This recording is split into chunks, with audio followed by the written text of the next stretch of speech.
জুলাই যুদ্ধ বললে পরে কিছু সুবিধা পাওয়া যায়, যে জুলাই যোদ্ধারা যদি পর্যটনের কোনো হোটেলে যায় 36% কমিশন পাবে। তাদের বাপের নাকি এটা প্রতিষ্ঠান নাকি।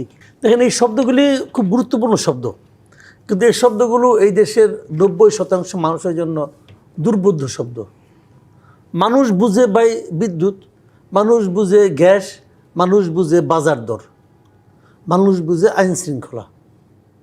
মানুষ এর চেয়ে বেশি কিছু বুঝতে চায় না। যে আপনি কি করবেন না করবেন, কত কিছু করবেন, সংবিধান করবেন, সংবিধান ঠিক করবেন, জুলাই সনদ করবেন। জুলাই সনদ, জুলাই যোদ্ধা আছে একটা। বার আমি কিন্তু মাঝে মাঝে খুব চিন্তা করি যে জুলাই যুদ্ধ জিনিসটা কি, এটা আমি বুঝেই পাই না।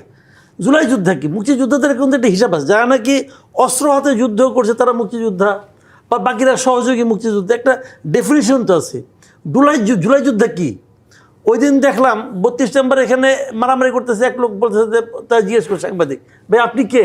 একে আমি জুলাই যোদ্ধা। তো জুলাই যোদ্ধার না কে বলেন তো আপনি? যে লোকগুলি হাসিনা সরকারের সঙ্গে ছিলেন, যে লোকগুলো আওয়ামী লীগের, যে লোকগুলো দেশ ছেড়ে পালিয়ে গেছে, এরা ছাড়া জুলাইয়ে কে ঘরে বসেছিল? কে জুলাই যোদ্ধা না? ওই সময় হুমকির মুখে আমরা আপনাদের সঙ্গে টকশো করছি, আমরা কথা বলি নাই?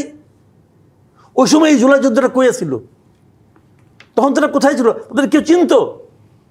আমরা বিভিন্ন রকম ঝুঁকিকে মাথায় নিয়ে আমরা কথা বলছি। তো আমরা তো কোনোদিন বলি না আমরা জুলাই যোদ্ধা। আমরা এই দেশের নাগরিক, এই দেশের প্রত্যেকটা নাগরিক।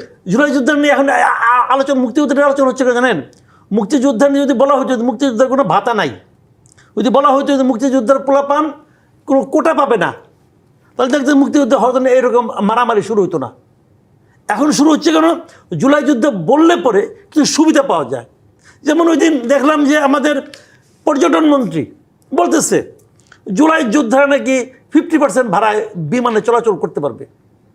পর্যটন প্রতিমন্ত্রীও ছিল সেখানে, সেও বলতেছে যে জুলাই যোদ্ধারা যদি পর্যটনের কোনো হোটেলে যায় 36% কমিশন পাবে। বলতেছে ওরা দিবে। তাদের বাপের নাকি এটা প্রতিষ্ঠান নাকি। এই সুবিধাগুলো বিমানে যে 50% ঘোষণা করলো, এটা কি সে ক্যাবিনেটে পাস করে আনছে? কীভাবে বলে সেইগুলো? আমি জুলাই যোদ্ধা, আমায় দিবে 50%? এখন আমার প্রথম প্রশ্ন হলো, আপনি যখন জুলাই যুদ্ধের ডেফিনেশনটাই যখন ঠিক করেন নাই, আপনি কীভাবে এগুলো ডিক্লেয়ার করেন? এইগুলো লোকের নাটক, সব নাটক, এগুলো সব রাজনীতি। সংবিধান সংস্কার করবে না সংবিধান সংশোধন করবে, এটা নিয়ে আলোচনা হচ্ছে। কি করছে পর্যন্ত? আজকে ক্ষমতায় আসছে 6 মাস হয়ে গেছে, 6 মাসের মধ্যে কিছু কয় না কেন? যে কোনো একটা কয়েন আপনি, এর মধ্যে আপনি রাষ্ট্রপতি নির্বাচন করতেছেন আগের নিয়মে, হাসিনার নিয়মে। কিন্তু আপনি সব কিছু হাসিনার নিয়মে করতেছেন। সংসদ আপনি স্থানীয় সরকার করবেন, ওইটাও আগের নিয়মেই করবেন।